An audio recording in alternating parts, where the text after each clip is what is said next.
Salut à tous, aujourd'hui on teste une box Android TV.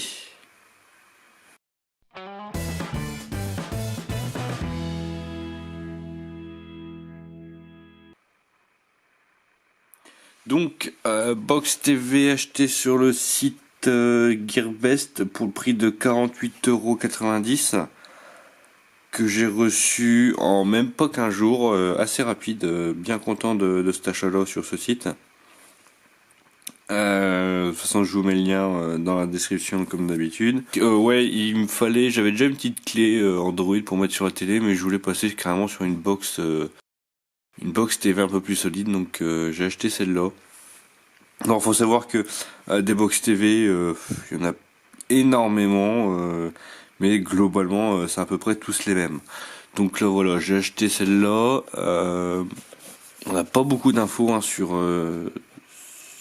le carton. Donc voilà, je l'ai reçu dans un petit carton. Ça arrive assez rapidement, bien protégé.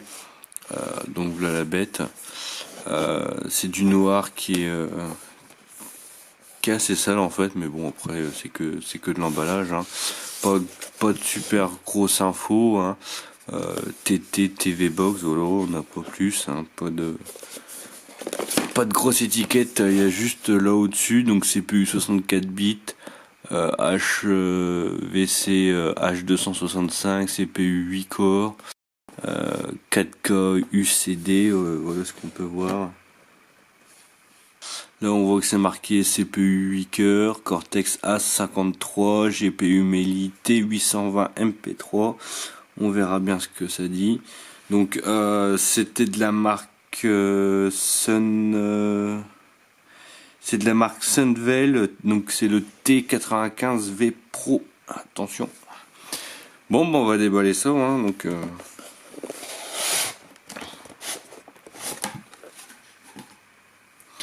Voilà, bon, encore du carton noir. Alors.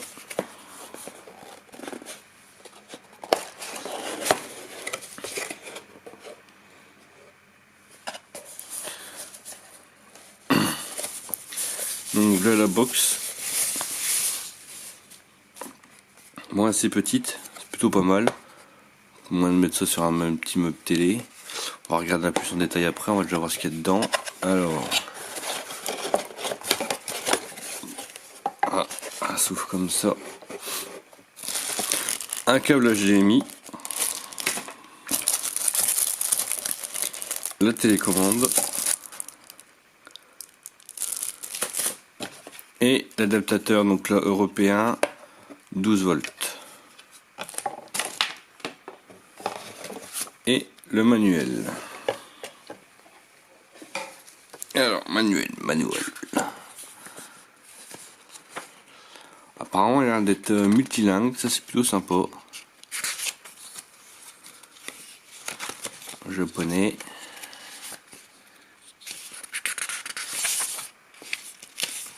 Italien, je suppose. Espagnol. Allemand. Et français. Donc ça c'est plutôt sympa, hein. Explication en français avec des petits screenshots en noir et blanc.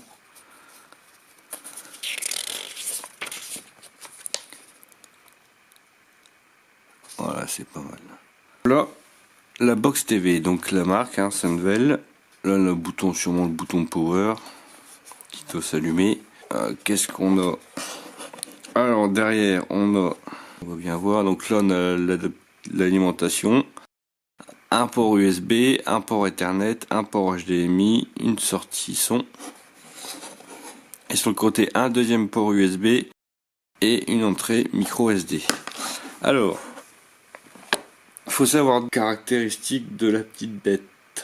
Donc le GPU c'est un ARM Mali T820, c'est sous Android 6. Le CPU c'est un Amlogic S912 octa-core avec 2 Go de RAM, 16 Go de ROM et il peut donc à peu près tout décoder, hein, 4K en H264 avec les derniers codecs, la V9, V10, etc. toute façon, on va tester tout ça. Donc H264, H265, compatible donc port HDMI en 2.0, donc compatible HDR. Et donc on va aller brancher ça sur la télé et on va aller voir ce que ça donne. Nous voici devant ma télé, je viens de brancher la box Android dessus et en la démarrant, je suis tombé directement sur cette interface là. Il n'y a pas eu d'installation Android comme vous avez quand vous démarrez un téléphone portable sous Android. La box est donc bien multilingue. Nous avons donc le français. Là, aujourd'hui, c'est ce qui nous intéresse.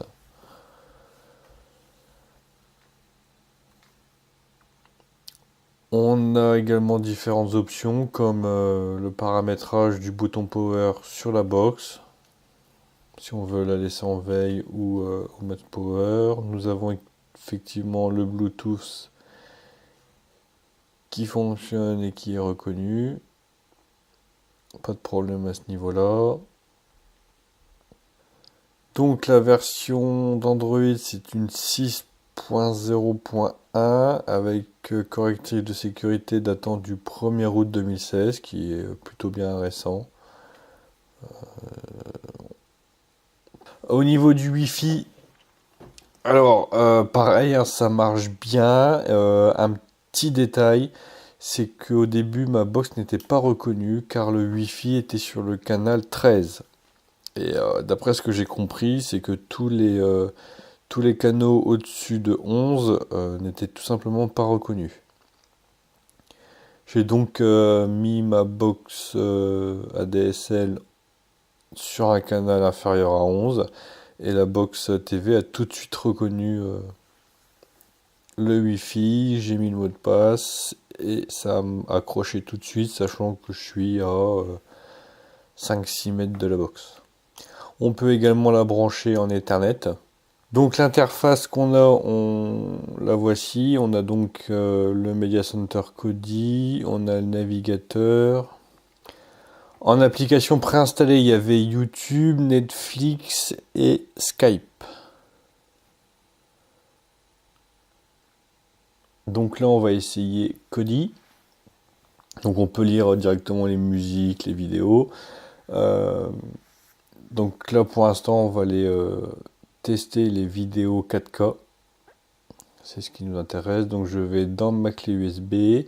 On va essayer la première vidéo qui est une vidéo 4K avec le codec HEVC. Donc le chargement, alors c'était à partir de ma clé USB, hein, mais le chargement fut assez long, hein, plus d'une minute. Donc je vous l'ai coupé au montage, mais voilà, une fois lancé, la vidéo marchait super bien, super fluide. Au niveau des couleurs et de la qualité d'image, c'est du 4K, donc rien à redire. C'est vraiment très agréable à regarder. Donc voilà, hein, je vous mets pas toute la vidéo. Mais ça marche plutôt bien. On va essayer une deuxième vidéo. Celle-là, elle est pareil, c'est une vidéo 4K, mais qui est tournée à 96 images secondes. Alors bizarrement, cette vidéo-là est plus lourde. Et quand je l'ai lancée, ça a mis beaucoup moins de temps. Dans les alentours de 20 secondes à peu près.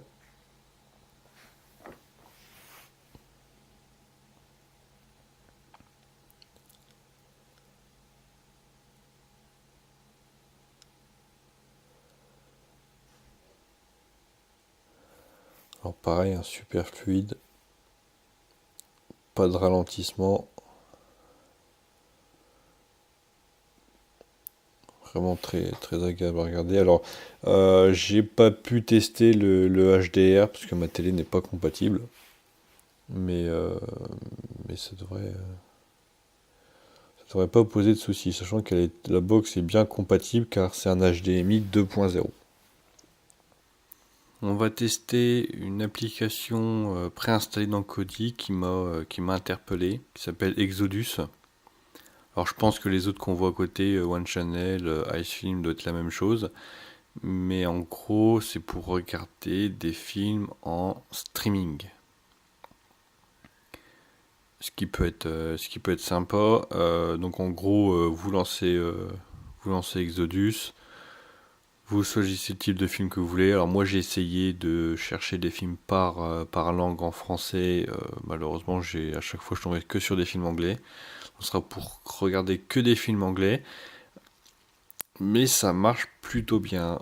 C'est-à-dire que vous sélectionnez donc votre catégorie, ça vous sort une liste de films, vous le sélectionnez, il y a un petit temps de chargement et après vous le regardez en direct sans téléchargement. Je pense pas que ça soit très légal, hein, mais bon, avec nos amis chinois, plus rien ne m'étonne, mais voilà quoi, ça marche bien. Donc on a des films datant de 95 comme Braveheart par exemple, mais il y avait aussi le dernier Inferno qui date de 2016. Moi j'ai testé Django, voir un peu ce que ça a donné, donc on le voit là, hein, j'ai cliqué dessus, un petit temps de chargement qui va nous sortir un listing, on clique sur n'importe lequel et le film va démarrer. Et donc le film se lance, il est en haute définition, en stéréo, uniquement en anglais, mais voilà, la qualité a l'air d'être quand même pas trop mal. Hein, donc je suppose que tout dépendra de votre connexion internet, hein, mais voilà, ça marche plutôt bien. Donc on va regarder une autre partie intéressante de cette box, c'est la partie graphique. Donc première chose que j'ai fait, j'ai lancé un test Antutu qui nous a donné un score de 40 315. Ce qui est pas excessif, hein, c'est pas énorme. Mais pour ce qu'on en fait de la box, hein, c'est-à-dire regarder majoritairement des vidéos, ou alors comme moi, jouer quelques émulateurs ou quelques jeux. Hein, donc là, on le voit, par exemple, j'ai installé Asphalt 8, ça marche super bien. J'ai installé MyCanal, l'application, étant donné que la box TV est reconnue comme un téléphone ou une tablette. L'application s'est installée tout de suite, il n'y a pas eu de souci, je l'ai retrouvée dans Google Play. Ça aurait été une box qui aurait été reconnue comme un Android TV. À l'heure où je vous parle, ça ne marche pas. Donc là voilà, on a essayé donc on a essayé France 2 par exemple, hein, ça marche super bien. J'ai aussi installé Box NTV et Molotov.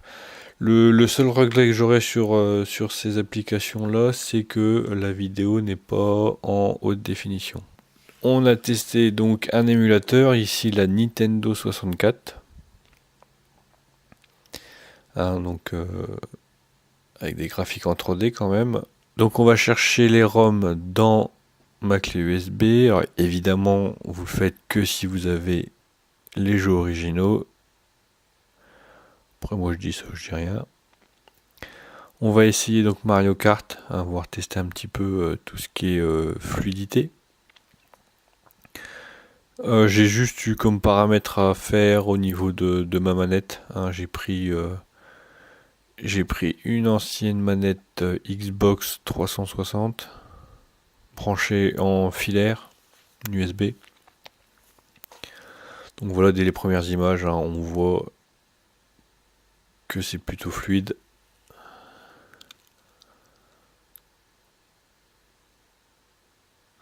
On va faire une petite course, histoire de tester tout ça.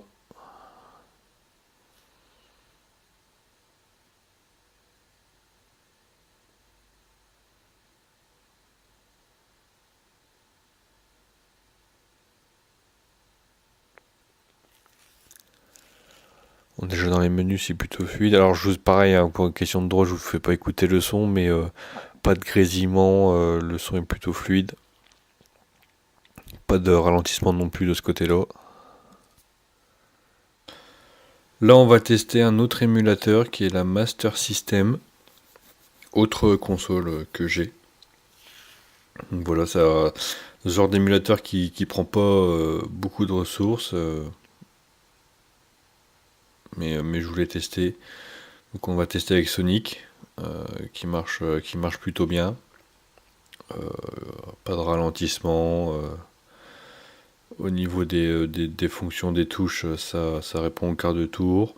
Je testerai plus tard une manette Bluetooth. J'en ai repéré une qui était plutôt intéressante. Donc on l'essaiera dans une vidéo prochaine. Et pour finir, on va tester donc l'émulateur NES. Tout simplement que je vous rappelle le prix de la box TV qui est de 38 € et quelques. Et que la NES Mini est sortie il n'y a pas très longtemps, qui coûte 60 €, qui est dur à trouver, qui a que 60 jeux.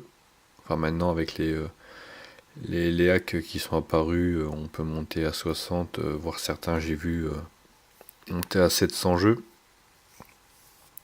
Et bien là on peut faire pareil, hein, on peut mettre tous les jeux qu'on veut, sauf que ça nous coûtera 2 fois moins cher et je vais vous montrer, ça marche super bien.